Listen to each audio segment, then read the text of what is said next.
आजकाल आम्ही कुठेही बाहेर निघालो की श्रियांला पण आमच्यासोबत एक छोटी चक्कर मारायची असते. घराच्या समोर पण त्याला त्याच्यावर बसायचंच असतं गाडीवर आणि एक छोटीशी राईड मारायची असते. त्याला मजा वाटते. त्यामुळेच मी हे ऑर्डर केलं होतं की सेफ्टी बेल्ट श्रियांसाठी, कारण तो अजून खूपच लहान आहे टू व्हीलरवर बसण्यासाठी आणि मलाही कधी त्याला कुठे घेऊन जायचं असेल तर मग मलाही कुणाची तरी गरज लागायची, पण आता मी त्याला एकटी पण घेऊन जाऊ शकते. हा इतका छान इन्फॅन्सोचा टू व्हीलरचा सेफ्टी बेल्ट त्यांनी बनवलेला आहे ना की आपली राईड एकदम मस्त होऊन जाते आणि 4.4 सेफ्टी प्रोटेक्शन पण दिलं आहे याला. त्याच्यामुळे कुठलंच टेन्शन नाही सेफ्टीचं. आणि मटेरियल ह्याचं पॉलिस्टरपासून बनवलेलं आहे. ॲडजस्टेबल आहे वेस्ट बेल्ट. हा मी ॲमेझॉनवरनं ऑर्डर केला होता आणि मला तो तेव्हा 693ला बसलेला होता. प्राईस पण खूप जास्त नाही, तर मी तुम्हाला नक्की रेकमेंड करेल की तुम्ही घ्या म्हणून हा बेल्ट.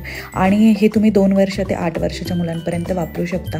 एकदम सेफली आहे. स्कूलला जर तुम्हाला मुलांना सोडवायला जायचं असेल, क्लासला किंवा कुठेही घेऊन जायचं असेल, जेव्हा सोबत कोणी नसतं आणि सेफ्टीचा विचार येतो तर नक्की हा बेल्टमध्ये इन्व्हेस्ट करायला काही हरकत नाही. याची लिंक जर तुम्हाला हवी असेल तर कमेंट्समध्ये नक्की सांगा, मी तुम्हाला लिंक